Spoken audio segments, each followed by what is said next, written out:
Hey everyone, it's me, Carol Paur, author of the middle grade fantasy Is a Snore Snores and the upcoming young adult mystery Early Summer. Do you see the QR code? Scan it so you can pre-order Early Summer. It's due out November 2022 with Orange Blossom Publishing. You have just entered the podcast land of talking to myself, where I often talk to myself, but more often than not, talk to others. I changed up the opening a bit because I thought the "Welcome to Talking to Myself" intro was a bit too formal. For Mother's Day, my one daughter bought me a Garmin Fitbit type of watch. Before I sat down to record this segment, I was going up and down the stairs with laundry. Then I sat down. The watch told me to get up and move. It does that a lot. Sometimes it'll tell me to start moving when I go to bed. Sometimes after walking a couple of miles, it'll tell me to get moving. I wonder if this thing is working correctly. If you listened last month, you knew I talked about mental health and taking care of your mental health. If you didn't listen, why not? All right, back to the show. I think because we're dealing with so many changes in society and dealing with changes in ourselves, it's a good idea to check in with how you're feeling and coping with all these changes. It doesn't mean you're weak or a failure. Our minds and our bodies do a lot of work without us really thinking about it. It's interesting that some people have physical health problems that are actually related to what's going on in their brains. If you own a car or the adults in your life own vehicles, they got to be taken care of too, right? They need tune-ups and oil changes. Of course, they need gasoline or electricity to run. I'm sure there are a lot of other things, but you get the idea. Some people take better care of their cars than they do their own bodies and minds. Just keep that in mind. This month's blog, I talk about scary people. Are you a scary person? When I was writing it, I realized that maybe I am, just a little bit. Read it and find out. If you do read it, I hope the tips help you become less scary. Don't read it and say to yourself, Susie should see this because she's very scary. I do that all the time when I'm at church and my pastor is giving a homily. I think to myself, gee whiz, Mildred should be here because she really needs to hear this message. But Mildred usually is not there. I'm there, so I need to pay attention and try to learn something from what the pastor is saying. I hope you learn something from this blog. I usually try to link in some way my blog to my podcast. So with that in mind, I thought I'd interview someone who is not scary. In fact, she's very friendly and positive. Her name is Katherine Gaulke. She is our Rotarian president. Do you know what a Rotarian is? A Rotarian is a member of Rotary, which is an international organization that works to promote goodwill and to help people and their communities. I joined Rotary last year. It's been a blast, really. You should join. Let's get to our interview. Hey, Katherine, thank you so much for joining me on Talking to Myself. I got to know you better by being in Rotary, and just tell us a little bit about yourself. Hi, Carol. Thank you so much for having me on your podcast today. I really appreciate it. My name's Dr. Katherine Gaulke. I am the PhD kind of doctor. I have my PhD in Public Service Leadership. I am the founder of the Wisconsin Association of Free and Charitable Clinics, and I have been serving and giving back to my community my whole life. Like I mentioned before, Katherine is our president of the Delavan Darien Rotary Club. Katherine, I hope I don't have to call you Dr. Katherine. Could you tell me a little bit more about your involvement with Rotary? Our Rotary Club meets on the second and fourth Wednesdays at noon at the Delavan Lake store. And I'm super excited. We are having an artisan fair on September 24th to celebrate the Delavan Darien's 100th birthday. It's going to be very fun. So we are doing this big artisan festival. I'm very excited about that. We also do like Meals on Wheels, but could you tell us what else the Rotary does for the community? Additional service projects, in addition to Meals on Wheels, is that we help serve the beverages at the City of Delavan Wine Walk and the Beer Walk. We also have a Rotary Day at the Phoenix Band Shell, usually during the ABBA concert. We ring bells for the Salvation Army. We sponsor 2 $1,000 scholarships for Delavan Darien High School students. We assist with the reality fair at the high school. We volunteer at the Corn Fest in Darien.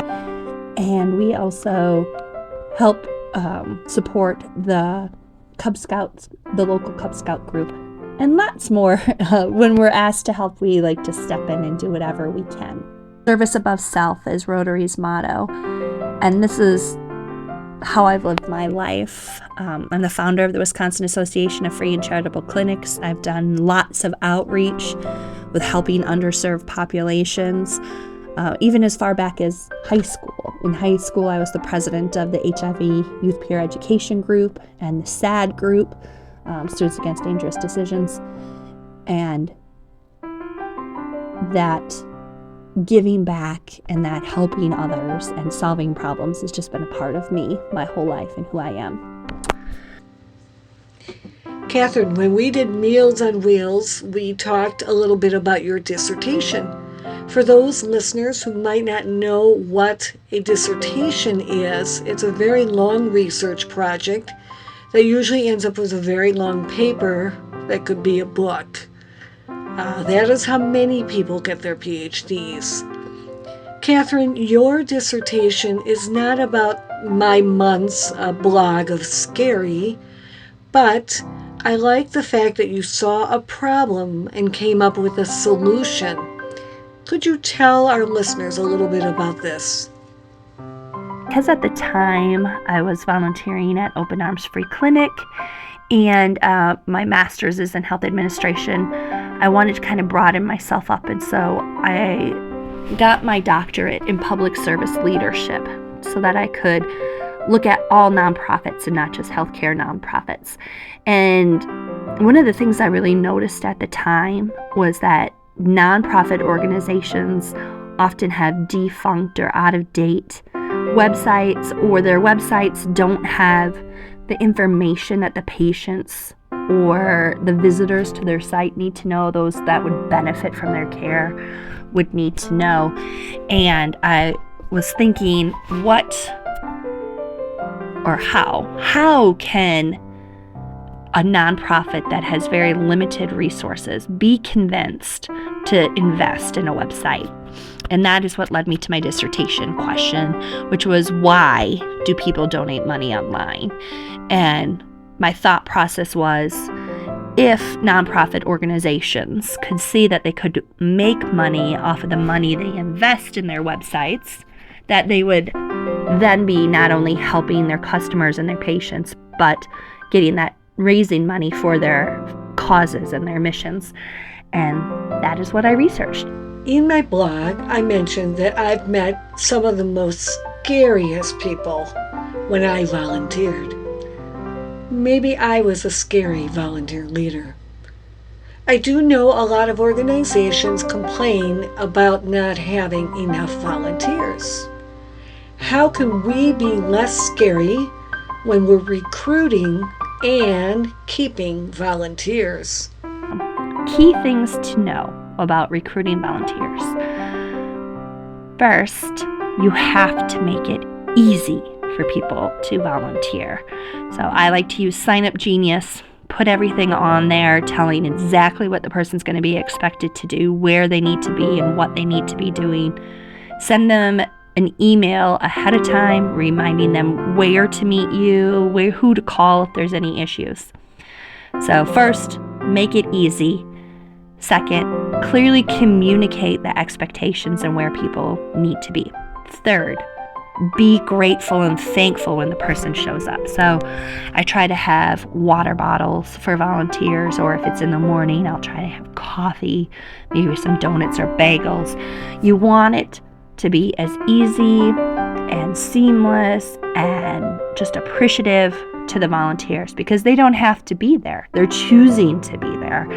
And you need to really show them how thankful you are that they are there. So you need to treat them really well when they get there. Have them have a clear check-in point.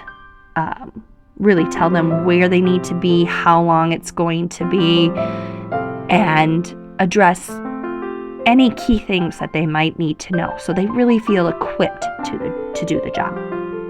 And then the last thing is, give them a thank you note. Write a handwritten thank you note. Either give it to them that day or mail it to them, but that handwritten thank you note is key. It makes the volunteer feel appreciated, and they're going to remember that you sent them that note. And then the next time you send them an email or you call and ask for their help, they're more likely to do it because they know you appreciated them. You treated them well while they were there, and then you thanked them at the end. Hey, Katherine, you and I have really gotten to know each other better this year, and you amaze me with your positivity, especially in our world that seems very negative. How do you do it? How do you stay so positive? Well, I always try to see the good in every person and every situation, because we can always learn something and make ourselves better. And I truly believe that every person has something positive to offer us and the situation. And if we just love them exactly where they are and get to know them and appreciate them as a human, that we can both have a positive experience. So my outlook on life is, it's just easier to be positive. It leads to a happier life, and so you just have to choose to do it. So that wraps up another show. Shout out thanks to Katherine Gaulke, our special guest, for her insights. I like that she says we have to choose to be positive, and that living a positive life leads to a happier life. I think I agree with that. Next month is National Cleft and Craniofacial Awareness and Prevention Month. That's a pretty long description. It's basically awareness and education for people who have cleft palates. And it's a broad base of people. Many of you know that I was born with a missing soft palate in my mouth, or the roof of my mouth was missing. So this is a topic I'm very interested in. I will have a special guest to talk with me. Thank you for listening. Until next time, have a happy 4th of July, and cheers to you.